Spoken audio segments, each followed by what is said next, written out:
अस्सलाम वालेकुम dear students. आज हम MGT 402 का GDP डिस्कस करने जा रहे हैं। ये क्वेश्चन है जी।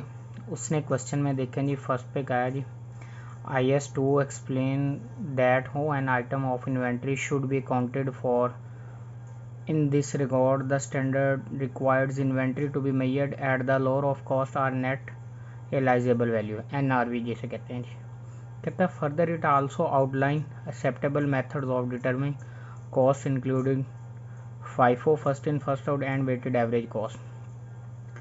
वो सिंपली इसमें बेटा ये कह रहा है कि IS2 के अंदर जो बेसिकली एक्सप्लेनेशन की जाती है इन्वेंट्री की, ठीक है जी, फिर वो ये कहना चाह रहा है कि जी इन्वेंट्री को हम या तो कॉस्ट और NRV में से जो लोअर वैल्यू होती है उसके अकॉर्डिंग लिखते हैं। ये IS2 हमें यही इंस्ट्रक्शन देता है। और IS2 के अंदर ये भी चीज़ डिफ़ाइन की जाती है कि जी दो मेथड्स आपने अडॉप्ट करने हैं, एक FIFO और एक वेटेड एवरेज कॉस्ट। बेसिकली ये GDP जो दिया गया ना वो कहता है इन्वेंट्री से रिलेटेड है। अब GDP है क्या, वो आपका केस क्या है वो बताने जा रहा है। कहता है जी ABC limited maintain the movement of each inventory item through the store ledger code. ABC think this system useful to maintain the inventory in chronological order as it has to be prepared its financial statement on monthly basis. इस चीज़ को ज़हन में रखना। वो कहता है जो financial statement जो वो मेंटेन कर रहा है वो मंथली बेस पे कर रहा है। At the recent month and while preparing the monthly cost of goods sold statement it is accountant found that inventory was made moderately undervalued. वो सिंपली ये कह रहा है कि जी ABC लिमिटेड जो है ना वो अपने पास इन्वेंट्री को मेंटेन करने के लिए, मूवमेंट के लिए जो है ना वो स्टोर लेजर कार्ड मेंटेन करता है, ठीक है जी। और वो कहता है कि ABC के ख्याल के मुताबिक जो इन्वेंट्री वो क्रोनोलॉजिकल ऑर्डर के मतलब जिस तरतीब से आ रही है उसी तरतीब से वो रिकॉर्ड कर रहा है। अब वो मंथली बेस पे उसको रिकॉर्ड कर रहा है, ठीक है। और वो जो उसकी फाइनेंशियल पोजीशन जो होगी मंथली बेस पे होगी। अब वो ये कहना चाह रहा है at the recent month and, मतलब ये जो मंथ गुजरा है उसके अंदर जो उसने cost of goods sold statement जो उसकी आई है मंथली बेस पे, उसके अंदर इन्वेंट्री की जो वैल्यू है वो कम दी गई है, ठीक है जी। इन्वेंट्री की वैल्यू कम हो गई।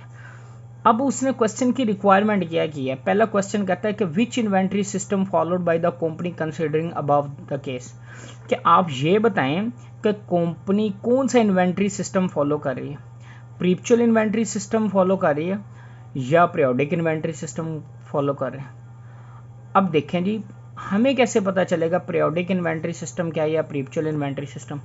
आपका जो लेसन नंबर 7 था ना जी, लेसन नंबर 7, ये देखें जी, ये लेसन नंबर 7 में आपके मेंशन है सबसे पहले perpetual inventory system. Perpetual inventory system की डेफिनेशन में ये क्या लिखा हुआ है, under this system a complete and continuous record of movement of each inventory item is maintain. Perpetual record are useful in preparing monthly, quarterly और other financial statement. वो बता रहा है कि इसमें क्लियरली क्या बता रहा है, वो कह रहा है कि रिकॉर्ड जो आपका होगा वो मंथली बेस पे होगा। किस पे होगा जी, मंथली पे। तो आपका जो GDP था उसकी जो क्वेश्चन था उसके अंदर भी वो तो यही बता रहा है ना कि फाइनेंशियल स्टेटमेंट किस के ऊपर बेस कर रही है, मंथली।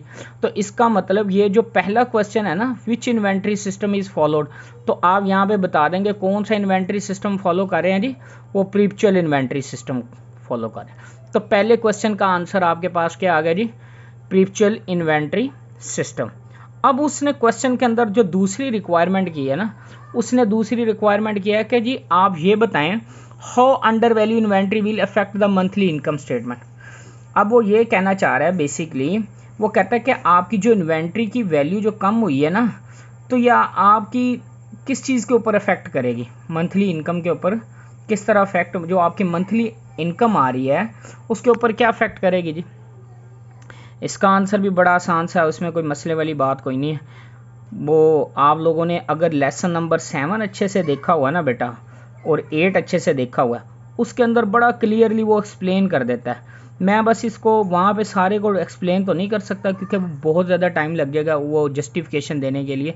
आप फ़िलहाल इस चीज़ को यहाँ पे जस्ट यही फोकस करें कि मैं आपको आंसर बता देता हूँ। आप जस्ट यहाँ पे यही लिख सकते हैं, monthly income statement affected by under value inventory by reducing the cash flow. तो आपके इससे कैश इनफ्लो में क्या होगा, कमी आ जाएगी। जब कैश इनफ्लो आपका कम हो जाएगा, इससे आपकी इनकम क्या हो जाएगी, कम हो जाएगी और आपकी ऑपरेटिंग कॉस्ट ज़्यादा हो जाएगी। तो आप इसमें मेंशन कर सकते हैं जी मंथली इनकम जो है ना, वो आपकी मंथली इनकम स्टेटमेंट इससे अफेक्ट होगी और उसकी वजह से आपके कैश इनफ्लोज कम हो जाएंगे और जिसकी वजह से आपकी इनकम कम हो जाएगी और ऑपरेटिंग कॉस्ट ज़्यादा हो जाएगी। थर्ड पे वो कहता है हो under value inventory will be adjusted in the cost of good sold.